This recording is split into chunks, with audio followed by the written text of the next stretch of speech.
We are being live streamed, it says. So, assalamu alaikum wa rahmatullahi wa barakatuhu. Wa alaikum salam wa rahmatullahi wa barakatuh. And I'm going to share my screen here. So, can you see that all right, Yusuf? Just 1 second, because I'm going into your. Okay, I see where you're. Okay, I just need just 1 second. Are we still? Sure. Yeah, we're live now. Okay, let me just share the link.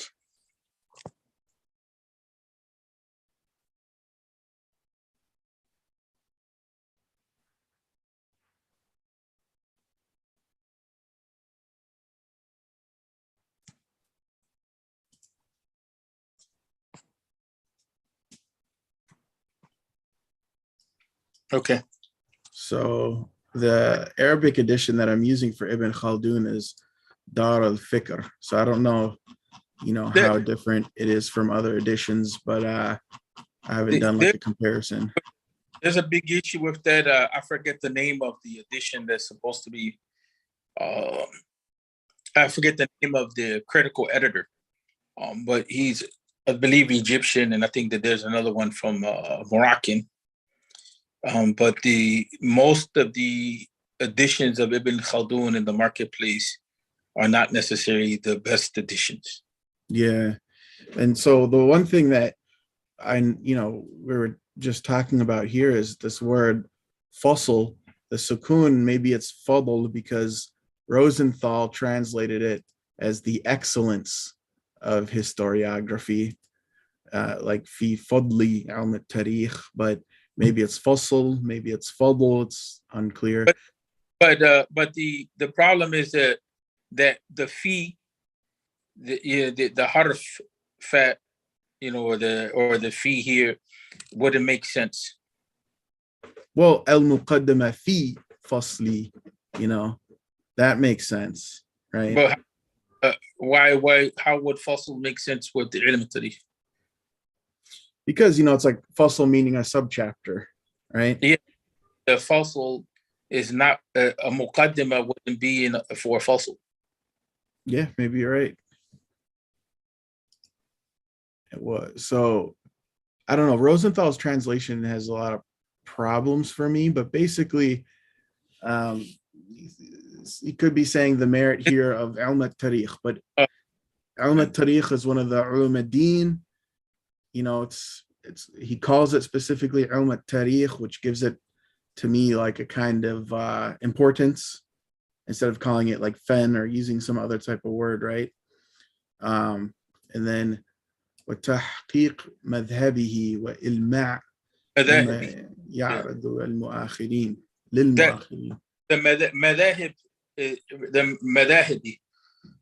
so that point is important.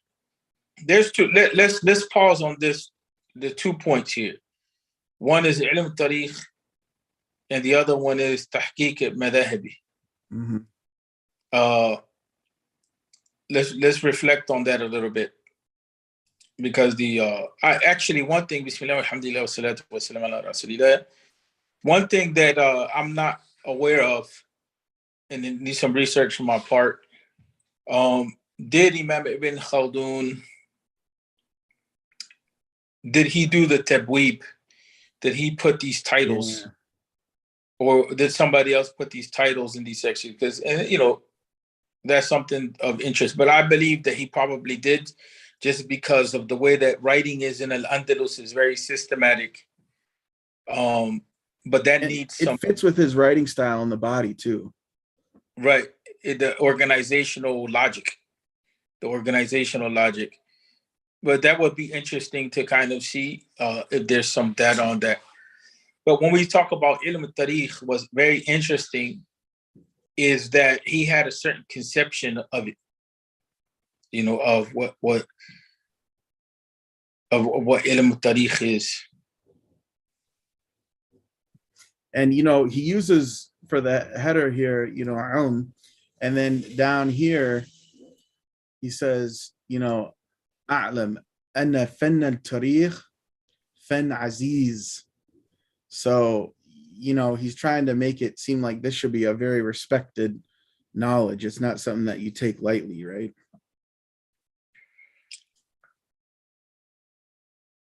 Yeah, here the term Aziz is giving it a space and is giving it a mechanic. You know what I'm saying? The definition for Tariq, when we talk about history, and that's perhaps why the term historiography takes on a different dimension. But here, the idea of history is not really what Imam Ibn Khaldun, rahmatullahi alayhi, what he's talking about with regard to what history is not what historians in the West do for history. Because Imam Ibn Khaldun is actually including in Ilm al-Tariq in his Muqaddimah so many dimensions of knowledge that is actually something that's interdisciplinary, and it stands on its own. And up to now, up to date, the model is not imitated. And at times when we talk about interdisciplinary work, some universities in our part of the world, they make the claim that they're doing this interdisciplinary work, but you see that it's very experimental.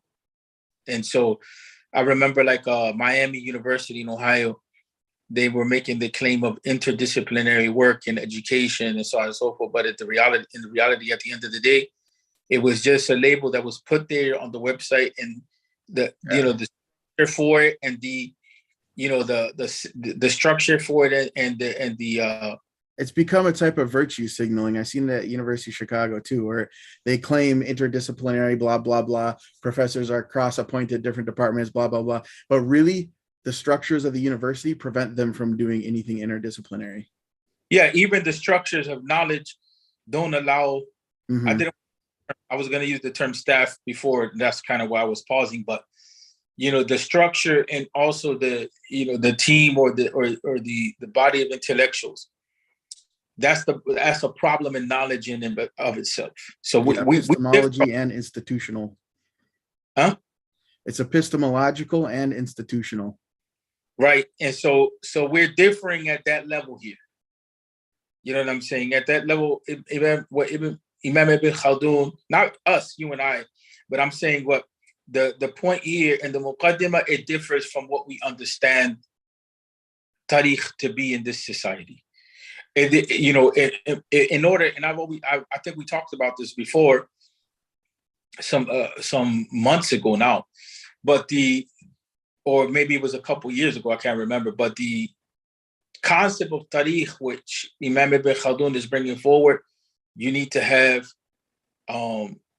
economics, you need to have anthropology, you need to have sociology, you need to have history, you need to have the humanities, you need to be doing so many different, you need to be involved with so many different types of knowledge, right? That is something that is just present in today's time. Just this whole section on knowledge itself has a lot to do, with epistemology, so where do we put that at? Do we put that in the history of knowledge, or the sociology of knowledge?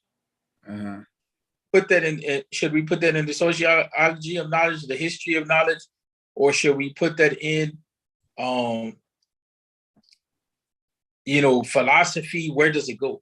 And so in today's time, that the sociology and the history of knowledge and all that type of stuff, or epistemology itself, a lot of that stuff is not interlinked.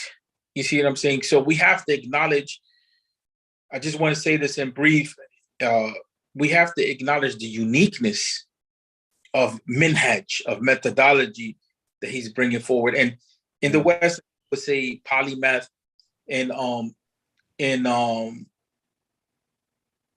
the Muslim world or in Islamic circles, we say yani mutafandin or sahib al-funun, someone who's disciplined in multiple areas, not just one area.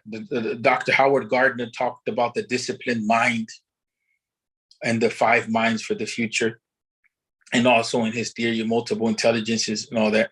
And it is part of what he highlights. And Dr. Howard Gardner has his following and so on and so forth in educational philosophy and psychology. But the interdisciplinary mind is, pretty high up there, station to be in intellectually, right? Yeah. And Imam Ibn Khaldun, from the beginning, just when we start talking about what he understands to be ilm tarikh, if we were to try to translate that into European Western civilizational terms, it would require us to point out to a number of disciplines. But to translate it as history is extremely problematic.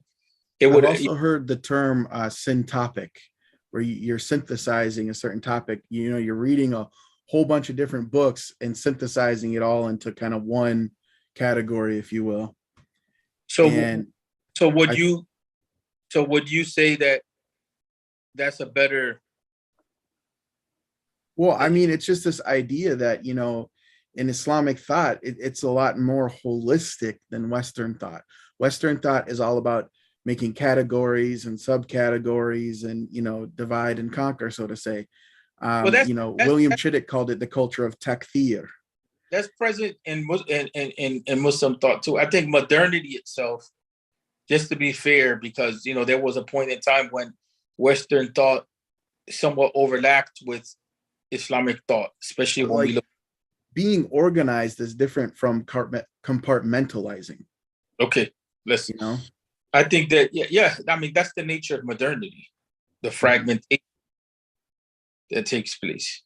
And then you have a siloing of knowledge that happens, as well in the West, where especially when you read something medieval from the Islamic world, you could tell that it's very holistic, whether it be Ibn Khaldun or Ibn Hazm or Ibn Arabi or Ibn Taymiyyah or whoever, right? Ibn Khaldun's Muqaddimah. Yeah.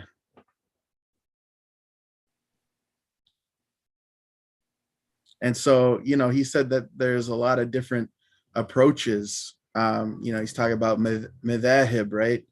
Tahqiq madhahib, right? To history, even amongst medieval Muslims. And so he wants to come and kind of correct that and say what's the correct history that we should pursue, right? That is this is an important point, because first of all, ilm al-tarikh is a discipline that is also used in ilm al-hadith. Mm-hmm. They're related, yeah. They're related. And so one of the things is that in this area of study, we have to recognize not only the interdisciplinary nature, but we also have to recognize that within this discipline of study, it reached a point where there was multiple schools of thought, multiple opinions, multiple directions. So in the knowledge itself, it required, this is implied here, it required a pausing on what was, a pausing to see what was going on within the discipline itself, which is interdisciplinary, as we already mentioned, and to make sure that now how we're moving forward in a much more mature, organized way. Imam Hafid ibn Hajar went to the same thing in ilm al-hadith, or ilm al-mustalah, which is a branch of hadith. So he mentions the same thing in the Nukhbah, right? That at this time, when he's writing, that it has become clear that the research and the publications in ilm al-hadith have become numerous. And so they take different trajectories in how they approach the whole issue. And so what's missing now is to be able to take all that data, so to speak, and to organize it and refine it, systematize it in a way which now we can see some production. That's why a lot of people, when they study the tradition, they get lost. I was just going over this issue with Sheikh Umair Hasib yesterday when we were looking at the different positions in the Maliki madhab and outside of the Maliki madhab as well, with regard to the ruling on Juma. And so for the average student of knowledge that doesn't understand how to work with knowledge, the multiple definitions of terminology and positions and so on and so forth, they don't know how to deal with that. And that happens in Aqidah studies as well. People don't, they don't realize that there's different time periods and there's different ways of writing and there's different approaches. So they don't. You have to approach each author as an individual. How are they using this term? What do they mean by that? Right? Yeah, there's no doubt about that. I mean, that's something that Dr. Tariq Ibadullah, who's over there at the Islamic University of Minnesota, he always impresses that on the point of the study of this, the hadith terminology, mustalah hadith. Yeah, hadith terminology is just one, one interdiscipline within the discipline overall, the study hadith. But that is confusing for most students because after all, what has happened in today's time is that we're separated or distant from the writing of the ulama, their way, and we're understanding in our way, not their ways, I should say. Exactly, yep. And the other issue is that we have a large segment of the Muslim community that, not only is not just familiar with the concept of tradition and scholars and differences of opinion and how that works, but also the whole issue of the technology that's necessary. So logic is a technology that was used, just like we use PowerPoint or just like we use Zoom or just like we use a PDF. Logic was a technology that was used. And so a lot of the terminology had to go through a logical filter, meaning there were logic rules that had to be applied in order to generate a terminology. Yeah, logic as a formal discipline, mantiq, was just kind of standard thing that you would study as part of education. You weren't considered like an educated individual unless you studied mantiq. And mantiq went into every science. Right. Hafid ibn Hajar al-Nukhbat al-Fiqh, he uses it in the structure of the Nukhba. It goes into the books in the Arabic grammar. It goes into the books of Arabic logic. It's something that became dominant in the writing of the ulama. Yeah, even in fiqh, look at like Ghazali with al-Mustafsa, right? It's, very influenced by, falsafa, mantiq, Yeah, he was the ones that entered into, and the crazy thing about it is that the Mustasfa, if you read the Mustasfa, the language is easy. Mm-hmm. But that introductory part, he was the one that entered logic into usul. Mm-hmm, exactly. He was one of the ones that helped to create that shift. He wasn't the only one, but that's just something that is like, it's something that you have to know how to work with the truth. And that's the problem, is that many people don't know how to work with the tradition. Mantiq really, like you might say in the medieval period, would be considered like a undergraduate, like prerequisite course, right? And nowadays we have all kinds of people who don't know this stuff. So right, it is the key to understanding. So, and even if you disagree with it, like with Ibn Taymiyyah against the Greek logicians, like you still have to be familiar. You have to be familiar if you want to understand the writings of the ulama. Not all of them, but there's a good segment of them. It became so plentiful that in reality, you have to have some basic understanding. But here, what Imam Ibn Khaldun is talking about, that there's various approaches to history. The same thing that happened in history is the same thing that happened in Aqidah, is the same thing that happened in fiqh, is that happened in even the Arabic language.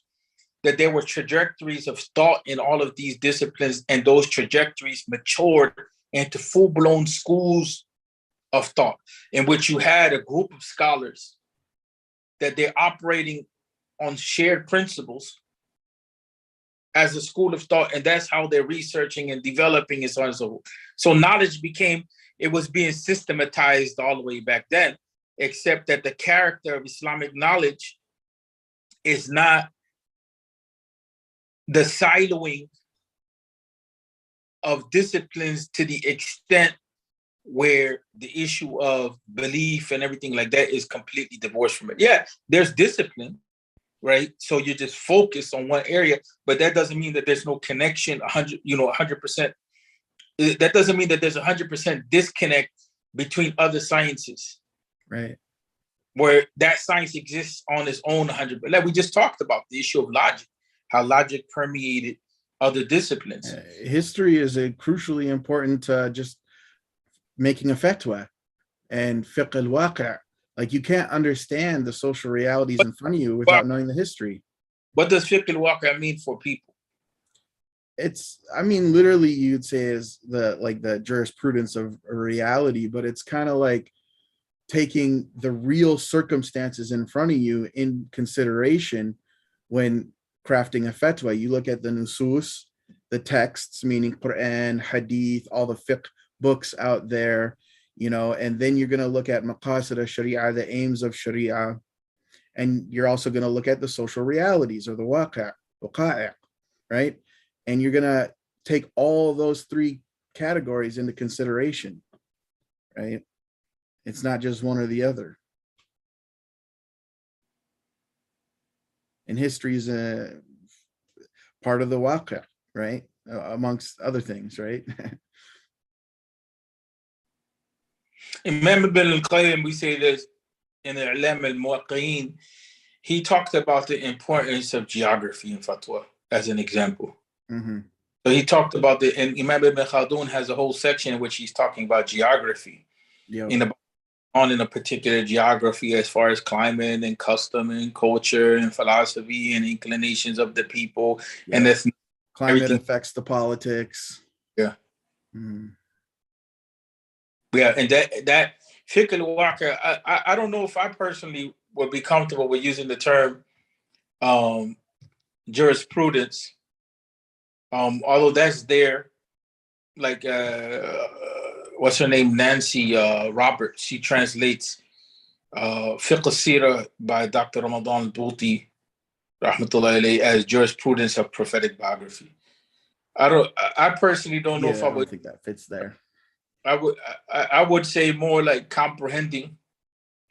I would use the linguistic, meaning comprehending what has taken place, or what is the case, or how, you know, and basically you look at the word tafaqquh. What's tafaqquh mean, right?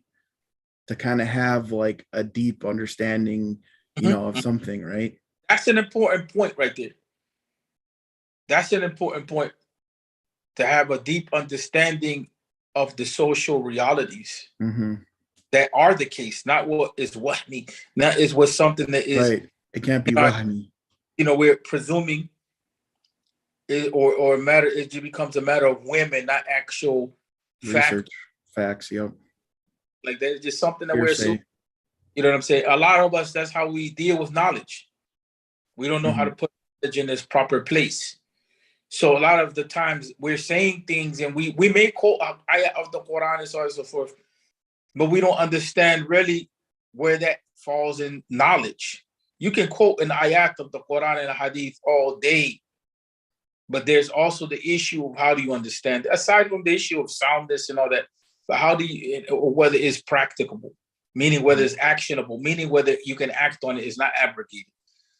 Those are, that's the interconnectedness of everything that you're looking at too. This is a higher level. How does this ayat relate to the Quran, the rest of the Quran? How does it relate to the surah? How do the hadith relate to it? How does all of that relate to the human experience? And that's what the ulama called istiqra'. Right. Like induction, I think they call it, right? Istiqra', you have to explain to the people what istiqra' is. It's kind of where you're gathering all the information as a whole, and I guess extracting general principles from it. Istiqra' is used, we use it a lot in our part of the world. You know, in the Muslim world, it was used a lot, you know what I'm saying? But it came to the forefront. Two major scholars brought it to the forefront. And you know, I'm talking about closer to our time. One is very close to our time, within the 1900s, and the other one is 500 years ago, which is Shatibi. You remember Shatibi that devotes a whole section on the issue of istiqra' and naqas at 10. And again, when we talk about the issue of logic and the issue of analogy, yes, further, you know, the istiqra' comes back into that. The other was the Shi'i scholar, Muhammad Baqir Sadr. He wrote a book. Yeah, he's very well known. is called the أسس المنطقية للاستقراء. The logical foundations of the principle of istiqra. And so in the Muslim world overall, whether it was in the region of the intellectual house of the Shia or of the Sunnah, something shifted in Islamic scholarship overall, where people started to focus on having to understand that they have to connect the dots. Yeah, the world was changing fast, and I think that was the impetus for it all. It wasn't just Umayyad Abbasids anymore. You know, the Mongols broke in, you know, the Turks came in, you know, all these different, the Mamluks, like all these different, I guess you might say, foreign cultures coming into the heartlands of Islam, so to say. I think it made people think in different ways about their social realities. And even about how to approach research. Right.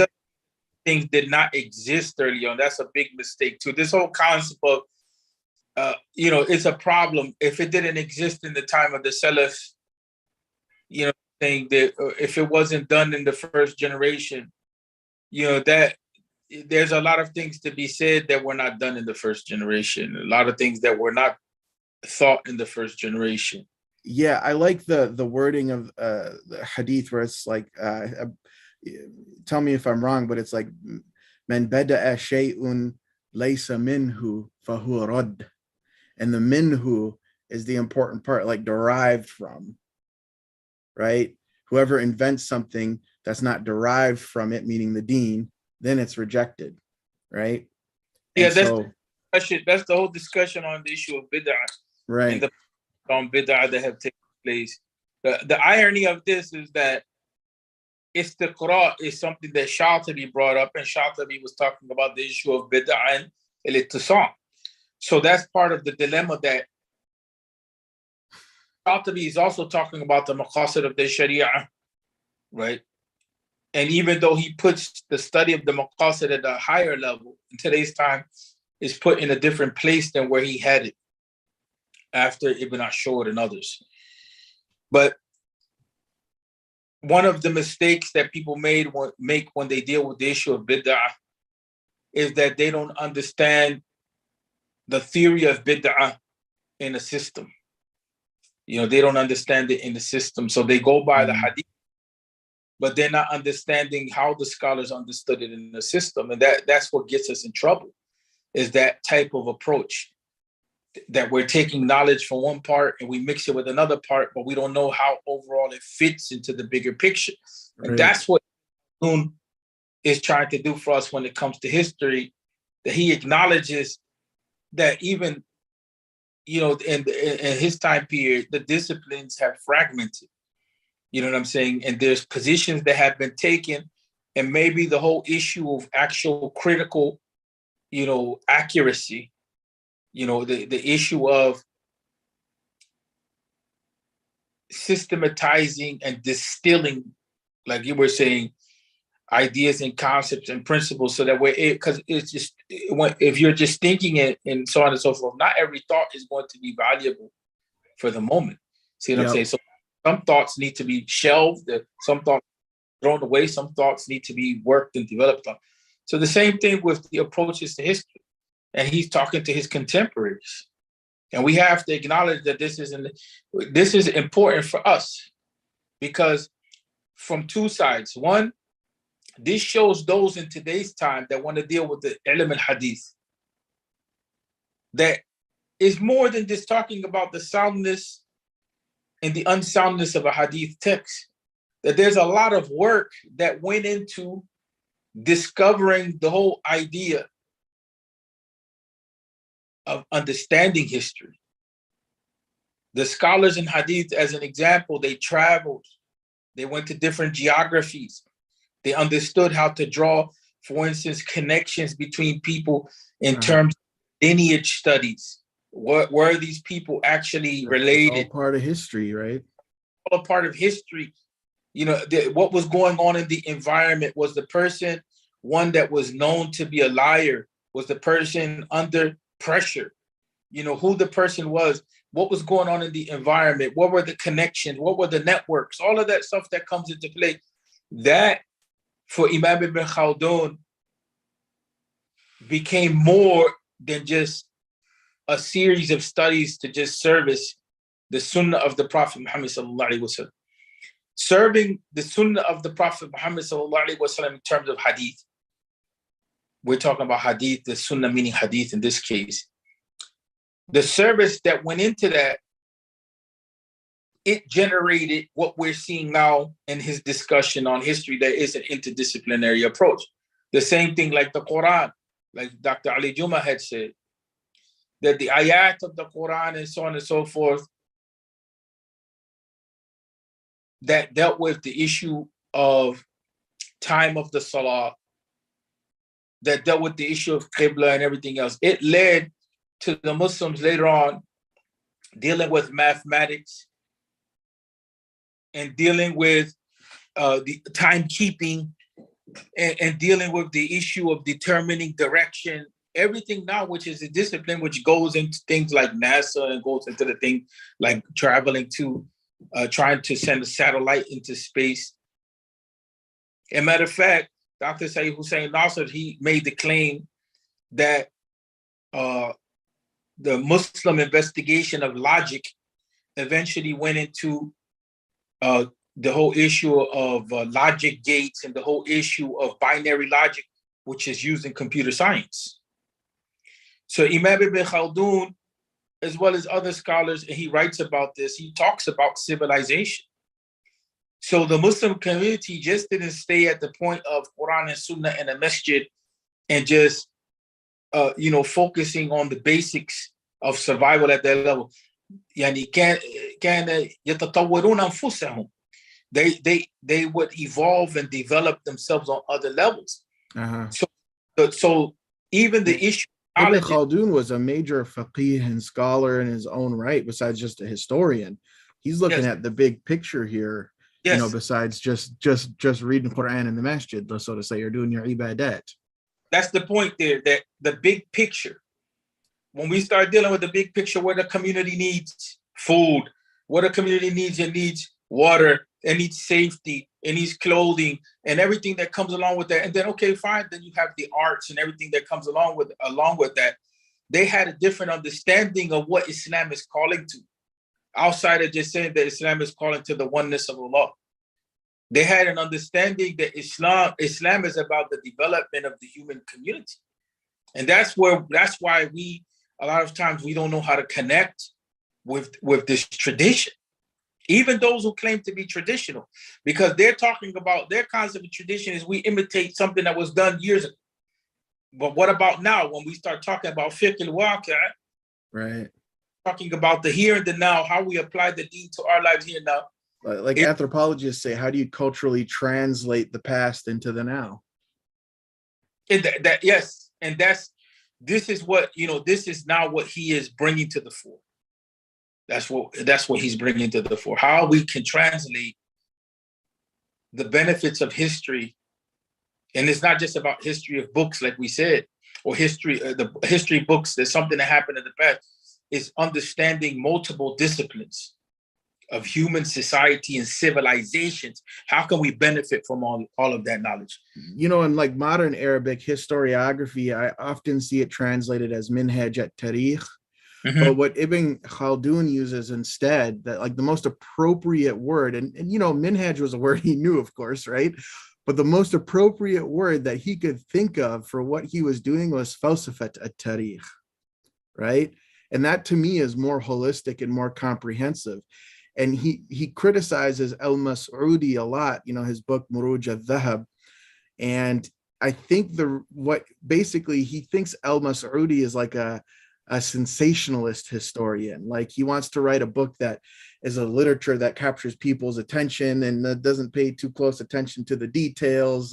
But that's okay, because it's like a commercial book, as we would call it today, or a trade book or whatever. The accuracy in history was not there at the level that we find in hadith. So Imam Ibn addressing that problem, because the scholars, how they were dealing with hadith was not as mutqin, yani al-itqan, accuracy and precision and everything that came along with that was absent in dealing with history. And so another thing that is important here is that when we start looking at, because we talked about the issue of how this opens up the civilization. Some of the researchers in Ibn Khaldun and others, they talked about how he predated the whole concept of the study of the rise and fall of civilizations.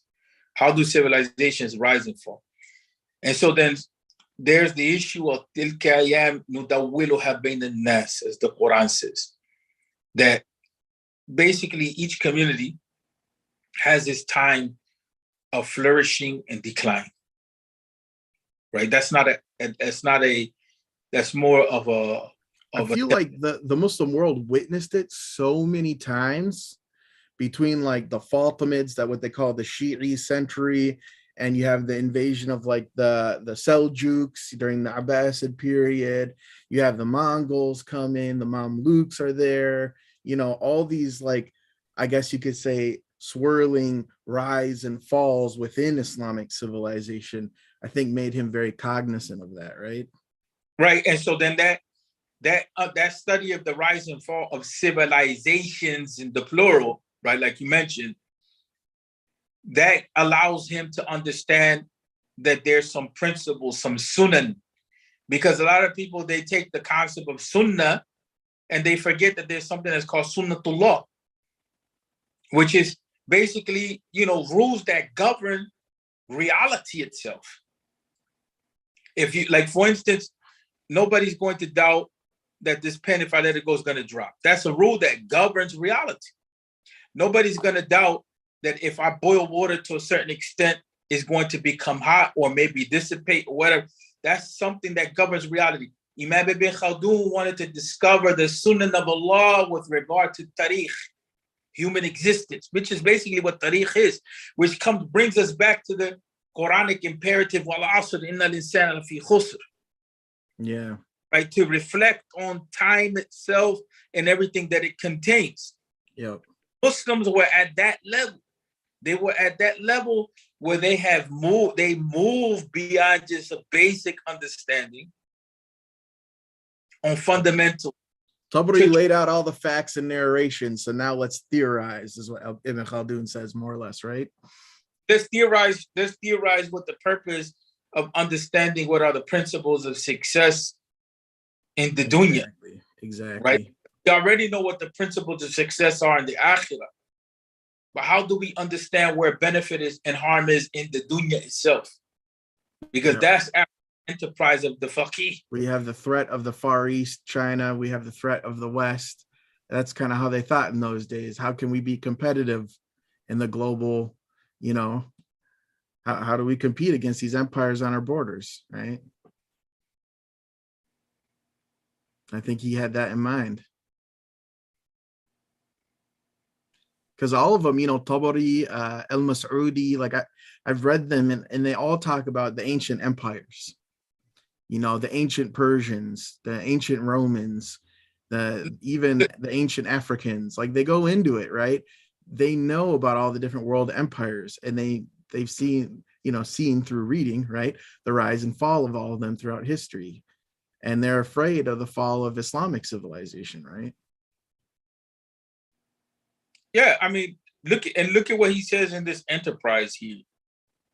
He says, historians is about midway through that the writing of history requires numerous sources.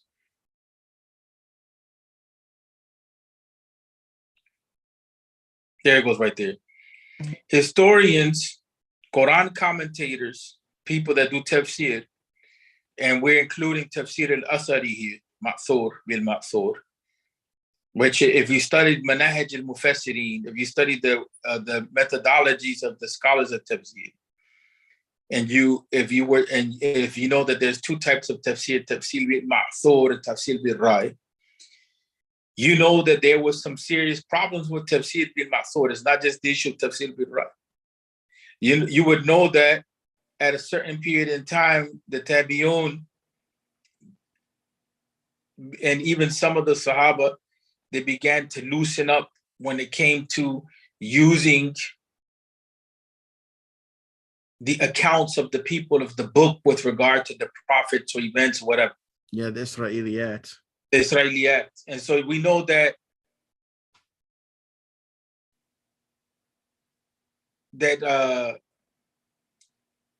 some of the early companions, we know that they, like Wahb ibn Munabbih, you know what I'm saying? He had related a lot, you know, from the people of the book. And right now, it was not coming to mind. I didn't eat very well today. What's his name? I forget his name. Al-Akhbar. Do you recall his first name?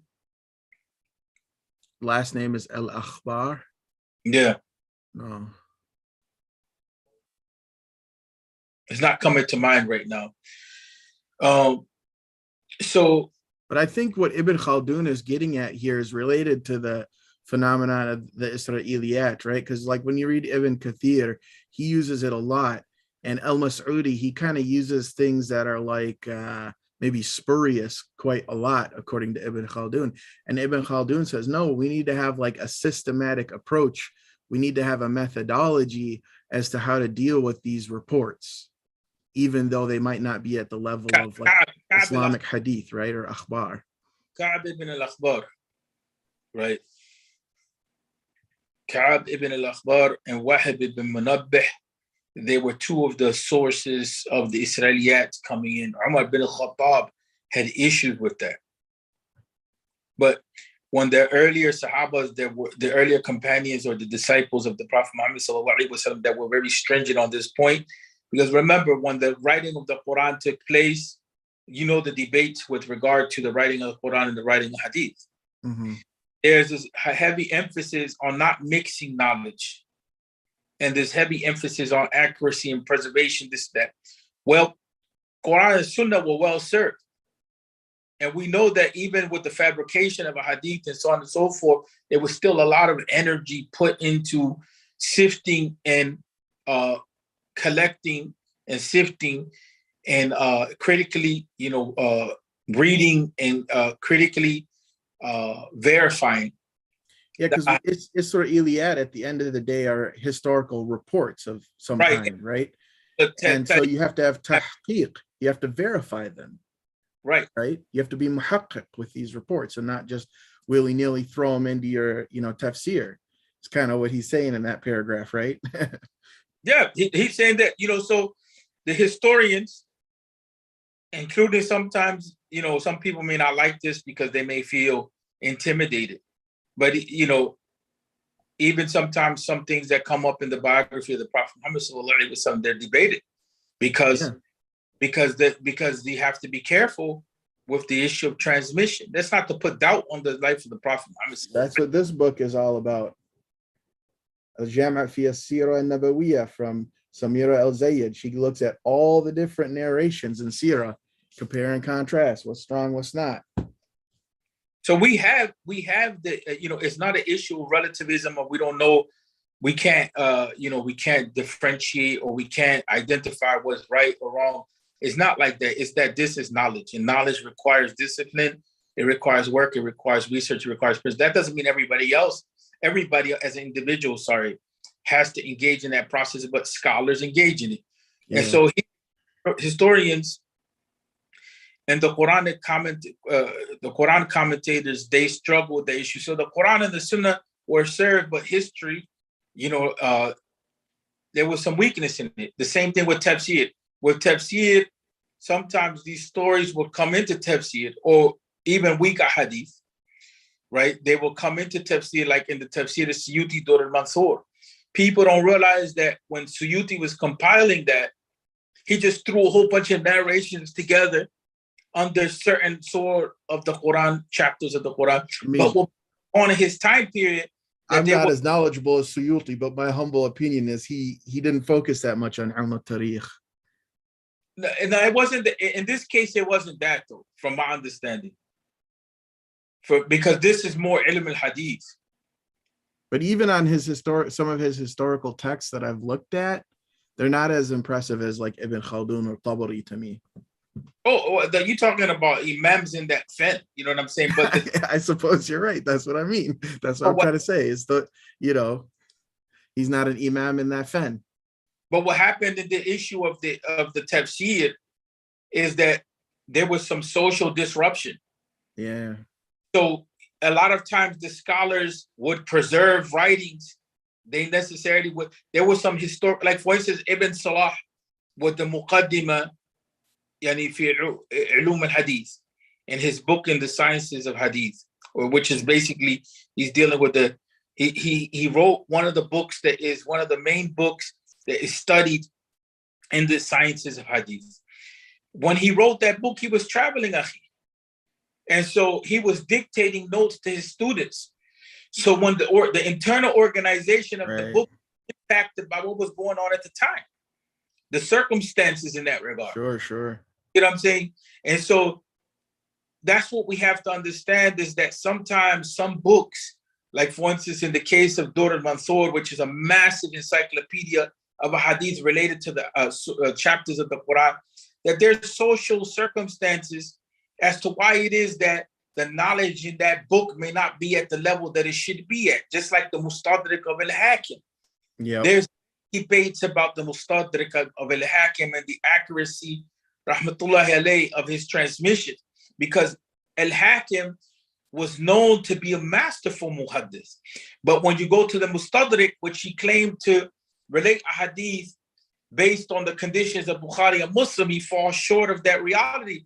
Some people say it was because it was the book itself was not at he didn't get to work on it. So there's outside circumstances that impact the contents of the knowledge. Just like there's like Mashur al-Hasan says that Sheikh al-Albani, they were taken from his writings, they were taken from him and they were published and they were still in manuscript form.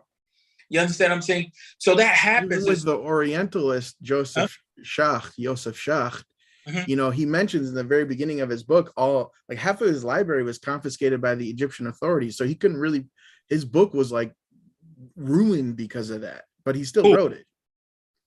His book, Mohammedan Jurisprudence, for Joseph Schacht. So, I mean, these are realities that we have to think about, even though they're medieval writers, right? They still had these crazy, whatever, social circumstances or things going on in their life. It wasn't just, they're just sitting in their room writing, or in the library, merry, happy, everything's fine. Stressing just like we did. Right. And just like Ghazali, he had his library, stolen from him and so on and so forth. And so you find that. So here, the initial point is one of accuracy of transmission. Historians, Quran commentators, and leading transmitters have committed frequent errors in the stories and events they reported. So he's focusing on that point. They accepted them in the plain transmitted form without regard for its value. They did not check them with the principles underlying such historical situations to see if they were accurate. Like, for instance, if give the example like this, like he gives the example. Furthermore, the realm of I moved down for the example. This is according to Saif, who said that with their retainers, they amounted to over 200,000 persons. According to Aisha in Az-Zuhri, the troop concentration with which Rustam advanced against Sa'ad al-Qadisiyah amounted to only 60,000 men. So just the data, data itself, Arabs are prone to hyperbole, but we got to rationalize and think. Does this actually make sense? Sure, it might be a sahih chain of narration, but does it actually make basic sense? That the issue of metan criticism is such that's a big issue. The issue of metan criticism. I'm Hanafi, so that's our normal. That's a big one. That's a big one. For historians, I think it's very important. Ibn Khaldun, I think that's his main argument here, is we have to do matan criticism. We have to criticize the text itself, not just the chain. Hanafi, Habibi, he's Maliki. he's Hanafi in history. So the issue of hadith, matan criticism, the textual criticism, criticizing the contents of the hadith itself, or the piece of history or the story or whatever it is, it was there. I mean, it's not always applied, but it was there. Our scholars put some work on it. If we want to take benefit from Ibn Khaldun, then we ourselves are beginning to what? Cultivate that understanding within ourselves, that when we're dealing with stories or when we're I mean, some brothers on the internet nowadays, they'll say that be careful what news you're transmitting. That's part of what, Muslims do. But also false stories have their value. Like a story may be completely false. A hadith may be completely false, and the alim knows the hadith is false, but he includes it in his book nonetheless because it teaches an important rule. Min arafa rabbahu arafa nafsahu. Everyone knows it's a fake hadith, but he who knows his Lord knows himself. It's an important principle. And that's why you find, I mean, I think we should open that platform. That's why you find that sometimes some of the scholars will utilize certain hadith. It wasn't just the issue of the accuracy from the angle of transmission, but they were looking at the content of the text itself, and they found some sort of principle which can support. Or like all the different books in the genre that we call Fada'il al-A'mal, right? Some of the narrations in those books are very weak narrations, right? But it's telling you to do something good. So the ulama are like, yeah, we need to have this in the book. Yeah, and just like Ibn Khaldun says here, he differs with people of his time with regard to how it is that they deal with the issue of transmission of history and so on and so forth, transmission of tariq. And we mentioned what tariq is. We don't want to confuse it with history 100%. And but here we talked about the issue, for instance, of events and situations, so on and so forth. We acknowledge that there's different approaches. You know what I'm saying? That doesn't mean we agree, but in Islamic scholarship, there is freedom of thought. And so you're going to have different approaches. It doesn't mean that you have to agree with the other person, but they have the right to be able to think and investigate. Yeah, just adab al-ikhtilaf, right? Just having respect for difference of opinion. Yeah, and that doesn't mean that we have to accept it, but we can respect effort. Mm-hmm. We can respect the effort of scholarship. And so that's, I think, the juhud, the ijtihad, right? We can respect it, but we might not agree with it. But it's respecting the effort, right? It's respecting the effort, yep. Most of what he's saying here is detailing that point. He's giving historical scenarios of where it is that there were some problems in narration of facts and situations and so on and so forth. Yep.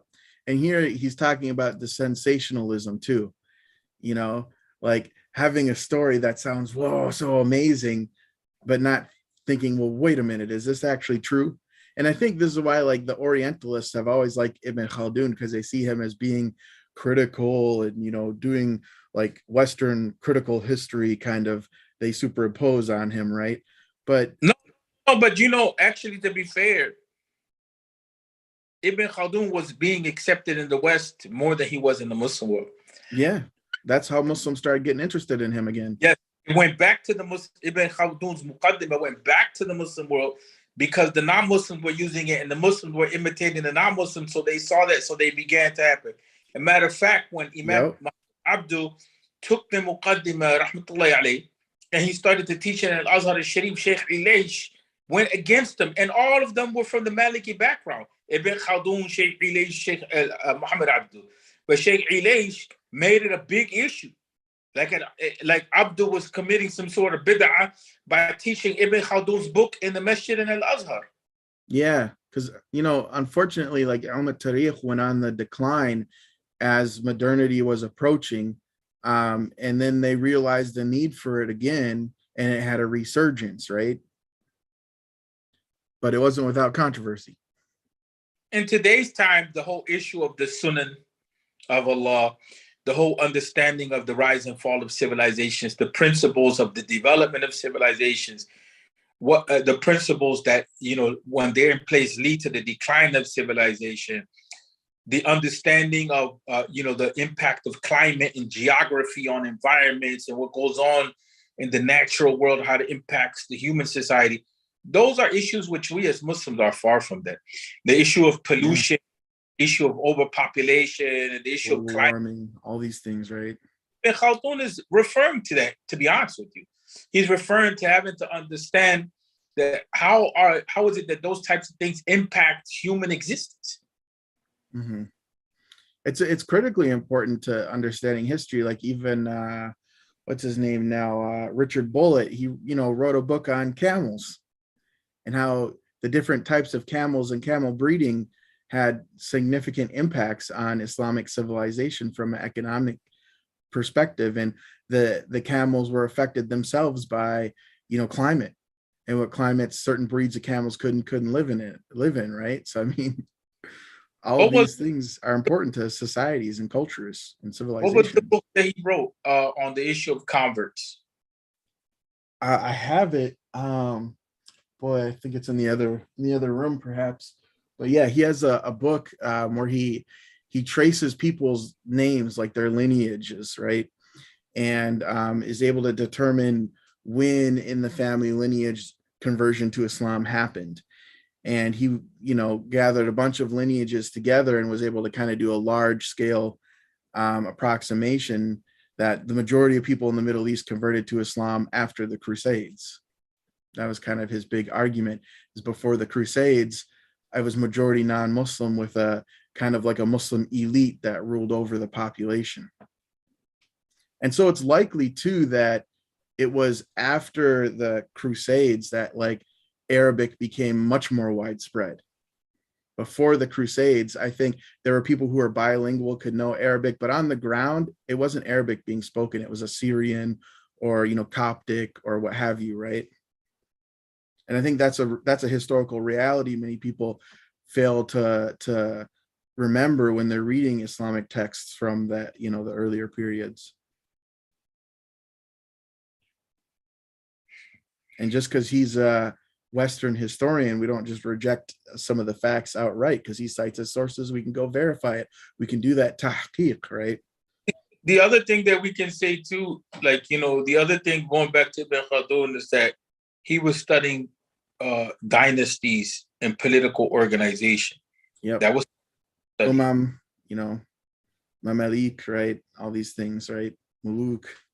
So it wasn't the issue that he was, he was studying, like here he says dynasty. I went down a bit. He said dynasty and government serve as the world's marketplace, attracting to it the products of scholarship and craftsmanship alike. That in itself as a principle wasn't as a concept. I'm not seeing the dynasties part. Keep going a bit. Does yours have the like numbers on the side for paragraphs? You have to synchronize that point. Keep going a bit because it's I went pretty far. All right. But go on about it. I'll find it. So he says dynasty and government serve as the world's marketplace, attracting to it the products of scholarship and craftsmanship alike. Wayward wisdom and forgotten lore turn up there. In this market, stories are told and items of historical information are delivered. Whatever is in demand on this market is in general demand elsewhere. Now, whenever the established dynasty avoids injustice, prejudice, weakness, and double dealing with the determination keeping to the right path and never swerving from it, the wares on this market are as pure as silver and fine gold. However, when it is influenced by selfish interests and rivalries or swayed by vendors of tyranny and dishonesty, the wares of this marketplace become a dross and debased metals. The intelligent critic must judge for himself as he looks around, examining this, admiring that, and choosing this. Now, that's important because although openly, did he find it? Yep. So this issue is important from the angle of how it is that, political order impacts the marketplace with the halal and haram and corruption in people's dealings and the way that funds are used and the way that markets are governed and so on. And also not only that, scholarship as well. How scholarship can be shaped and produced for particular interests. You understand? It's government patronization, government funds developed a lot of scholarship. That's just a fact. And so like, since we were talking about Imam Ghazali and Mustasfa, right? He was close with Nizam al-Mulk, who was the wazir, the de facto sultan, if you will, during his time. and patroned a lot of his work. And the Ghaznavids previously occupied that part of Persia. Then the Seljuks came in. The Ghaznavids were Hanafi. The Seljuks wanted to be different. They wanted to establish we are a different political order. So basically the state religion was Shafi'i Ash'ari. And Ghazali was like their poster boy, like to represent the knowledge they wanted to produce, right? And they wanted to show that they were different from what came before. And traditionally, most of the Islamic polities were Hanafi by the governmental edicts, right? Like when you look at Muhammad Shaybani under Harun al-Rashid, Hanafi, right? And they wanted to establish themselves like, no, we're different than everything that came before. We're a Shafi'i government.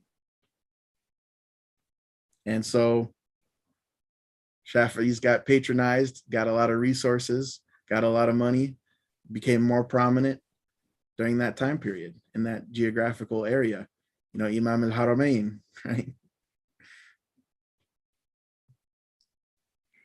And the Hanafis in Persia went in the decline.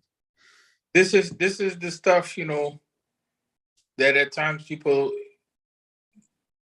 they don't want to look at from that angle. But Imam Ibn Khaldun is giving us multiple, to use the term of Dr. Howard Gardner, entry points to understanding a discipline. So he's showing us how his understanding what tariq is. It involves a critical analysis of information for accuracy or veracity purposes, and that involves, you know, a certain degree of intellectual prowess, you know, because in order to kind of figure certain things out, you know, he was comparing between numbers, between different armies and all of that type of stuff. Like that requires some, you know, serious analysis and thought. Yeah, and then this passage, it really reminds me of like with the modern nation state, people will do these weird nationalistic histories that are mythological more than they are real history. And it also makes me think of Michel Foucault, who talked a lot about power and knowledge, right? And in a sense, that's what Ibn Khaldun is getting at here, is when you have different political leaders, they have a power over the knowledge that's being produced, what can and can't be said or talked about. You know, the term history is written by who? The victors, right? But you brought something up that really jogged my mind. You know, you talked about these mythological histories for nation states. That is the battle of critical race theory, to be honest with you right now. Yeah, for sure. That's, you know, oh, you know, we had the white founding fathers and, you know, they just made this, you know, very progressive constitution. Meanwhile, most of the delegates there who were drafting the Constitution owned slaves. The Constitution was really this kind of agreement that held on to slavery just so the South wouldn't secede away, because they were threatening it at that point. Like the 3/5 compromise was just so that the South could have more power in the federal government because they were afraid of an abolitionist federal government. Like, you know, that's the real history. But the myth is, oh, these, you know, progressive, you know, kind of liberal deist guys got together and made this fancy, or it's a Judeo-Christian, you know, government document that's the foundation of our country, right? Or the Mayflower, right? They just, you know, shared food with the Indians, got along real great. He was deep, you know, however, when it is influenced, talk about the marketplace, by selfish interests and rivalries, or swayed by vendors of tyranny and dishonesty, the wares of his marketplace become as dross and debased metals. And we see that today in the manufacturing of cars. Someone just telling me they have a $70,000 vehicle, the engine blew out and it's brand new and they have to take it back. You know, this comes from a type of corruption in the marketplace. You understand what I'm saying? We now have removed restrictions that were placed on having to label regulation. Regulations and stuff like that, which was part of what we would call the institution of Hizbah, or a way of enjoining the good and forbidding the evil to keep the safety of the general public in place. those types Having of the muhtasab in the market, right? yeah, they have removed it and opened it up. And Ibn Khaldun is talking about, that reality that we, at the end of the day, if we want to understand what direction society is going in, that we have to be able to analyze from multiple angles. Because after all, he's just not looking at the veracity of a report that's transmitted or the possibility of it actually having happened. He's also looking at other things, like the trajectory of societies. Yeah, and it's all kind of like a metaphor for the marketplace of ideas, if you will, right? And the line that I like here is he says, however, when it is influenced by selfish interests and rivalries or swayed by vendors of tyranny and dishonesty, the wares of its marketplace become as dross and debased metals, which to me, he's saying like, people might have weird agendas or interests that corrupt their way of understanding and presenting history. And we have to be aware of that. Now, Western historiography, like they call it secular, they call it critical, but it's based in really the Christian idea of original sin, where you automatically assume like the base default is people are evil, people are sinful, therefore they're bad, therefore reports from historical figures are automatically rejected unless they could be corroborated in some way. Where on the flip side, Muslims believe in the fitrah, that people are born pure and sinless, right? And so we tend to be more on the side of accepting reports without having corroboration. And while I don't think Ibn Khaldun is necessarily trying to negate that, he says, yeah, you got to do that, but with a grain of salt. You got to still have a critical mind. You can't let the critical part of your mind just turn off. Even though you're having husnul dhan about everyone, you still have to have your critical mind about you. I think that's like the point he's trying to make there.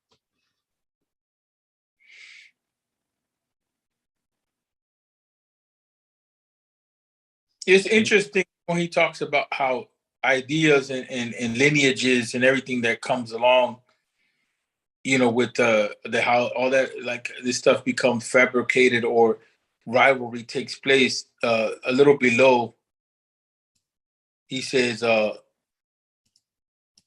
you have to go a little down when he talks about. I just want to make sure that's highlighted there, because that last line, the intelligent critic must judge for himself as he looks around, examining this, admiring that, and choosing this. I think that's the important line. Okay, what were you getting at? The intelligent what?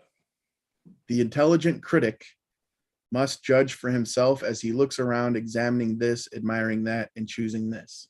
Right? And it's epistemology. Important to understand that he's not also just say go at this without any principles. Just think principles, because that would be a big mistake to think that it's just you're being furuq, right? You're having discernment, right, with what you're looking at. Look at what he says here. The Aghlab amirs therefore were afraid of possible intrigues and tried all kinds of excuses. Sometimes they belittled the Maghrib and its inhabitants. At other times, they tried to arouse fear of the power of Idris and his descendants who had taken his place there. They wrote the Abbasids that he was crossing the borders of his territory. They included his coins among their gifts, presents, and tax collections in order to show his growing influence and to spread terror about his increasing power, to magnify the dangers. You didn't find it? It's below there. Keep going. Right there. The Idrisids, that's an interesting history. The Idrisids in Morocco. So this is just a sample. So then he says they wrote the Abbasids that he was crossing the borders of his territory. They included his coins among their gifts, presents, and tax collections in order to show his growing influence and to spread terror about his increasing power, to magnify the dangers which would lie in attacking and fighting him, as they were being asked to do, and to threaten a change in alliance if they were forced to that. Again, at other times, they attacked the descent of Idris with the aforementioned lie in order to harm him. That happened to Obama. It's true. That's true. That happened to Obama. Like that he was a cryptic Muslim and all kind of other stuff, all the other stuff. They did not care whether the accusation was true or not. That happened in the whole fake news thing during the Trump administration. Yeah, it was kind of like a conservative iteration of postmodernism. It was very strange.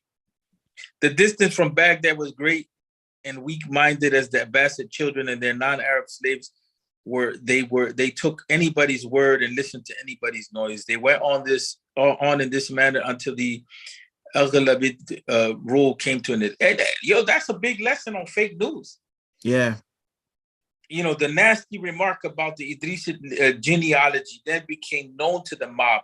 Some slanderers listened eagerly to it, using it to harm the Idrisids when they were rivals. Why do such God-forsaken men stray from the intentions of religious law, which knows no difference between definite fact and mere guess? You understand what I'm saying? I think this is really important, because what he's getting at here is what Marx called ideology, or what common people call propaganda, right? Governments produce propaganda, fake news, false information to serve their political interests, right? And it's often very subtle, and it's often hard to figure out, right? In our modern times, it's very prevalent and widespread in America, yet we don't think so. And Bin Bayya, he talks about, the waqi' isn't always manifest and obvious. It's not always zahir. You have to do some digging. You have to do some research to figure out what's ideology and what's not, what's propaganda and what's not. And that's why personally I like Slavoj Žižek, that philosopher, so much, because that's what his main aim is. He wants to get past the ideology, past the propaganda, if you will, by modern liberal democracies, and see what it's really about. What's the power structures really saying? I think that the whole issue with Sheikh al-Waqi', I think Sheikh Abdullah bin Bayez or Dr. Abdullah bin Bayez's book, it would be good to include it in these readings. Sure. Because there you have a distilled, practical, investigative epistemology to research the whole concept of the social reality. And then here you have another type of methodology. I think that that would be a good investigation. Well, I mean, like you said, we got to look at the connections between everything, the connection between what Ibn Khaldun is saying, what Bin Bayya is saying. It's all, to me, it's interrelated and comprehensive and goes together, right? It all helps to form my worldview, so to say.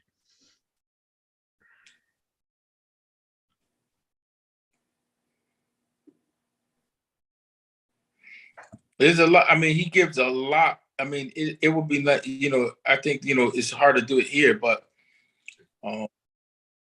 Yeah, he goes on and on about the Idrisids, mashallah. And then he talks about the Mahdi and al-Muwahhidun, right? You get to the point where it says lengthy discussions, keep going down a little bit. Keep going down, keep going down. Keep going down. Hold on a second. Right there. Lengthy discussions is the last paragraph. Lengthy discussion of these mistakes, in dealing with reports and people and all that, has taken us rather far from the purpose of this work. However, many competent persons and expert historians slipped in connection with such stories and assertions. Right? It can happen. Get caught up in the details and not seeing the big picture. And they got caught up in the fabrications and the mistakes and the drama, politics, and they stuck in their minds.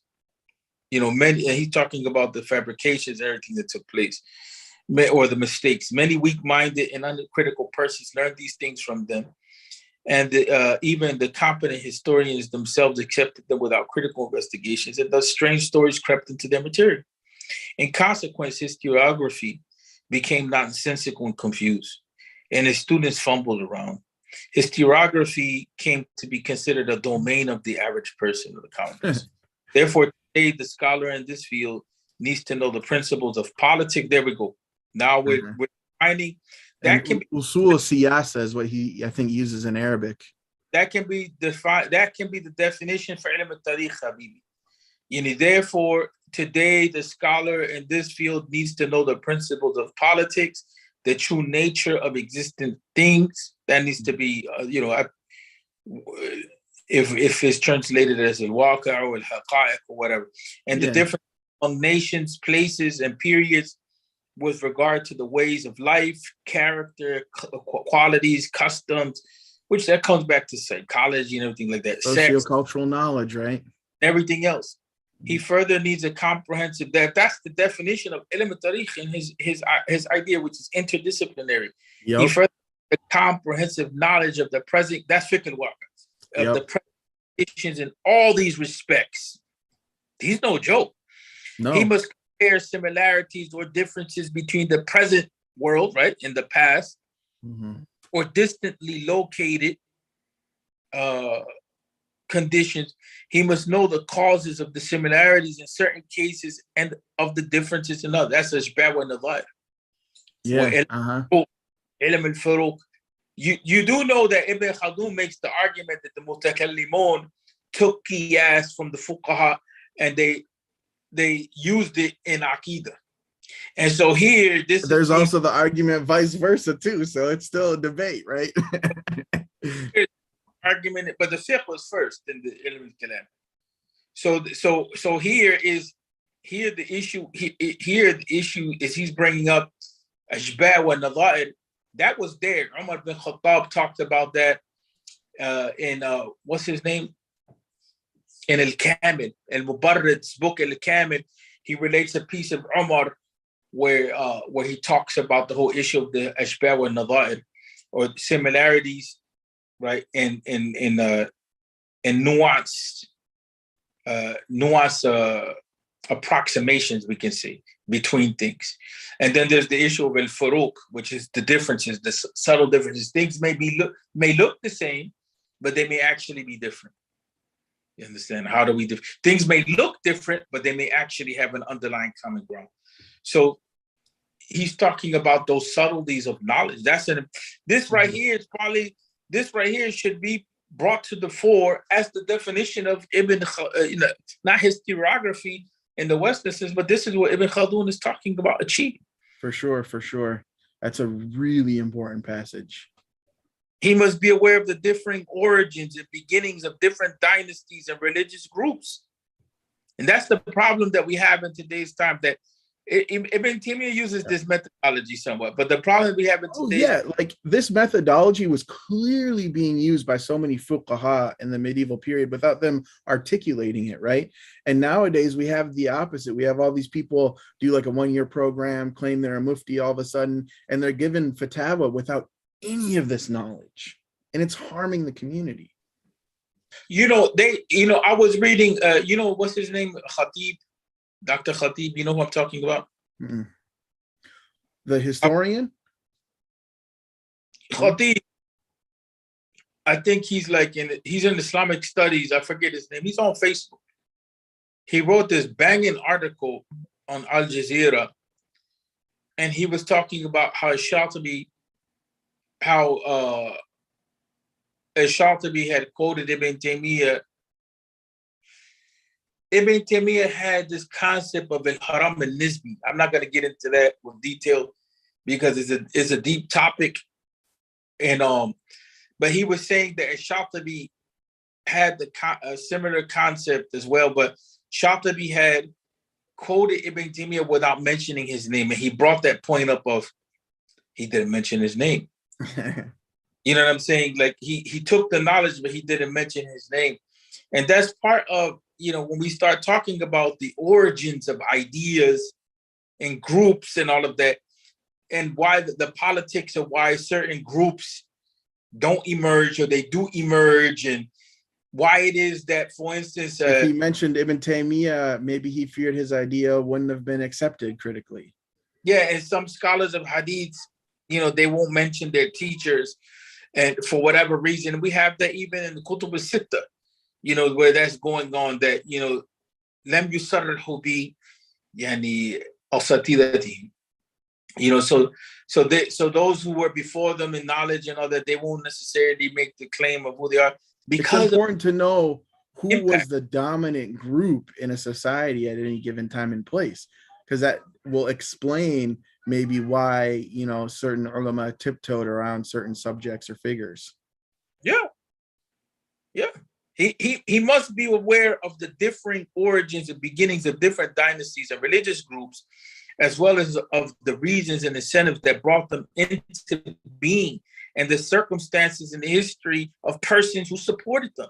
His goal must be to have complete knowledge of the reasons for every happening and to be acquainted with the origin of every event.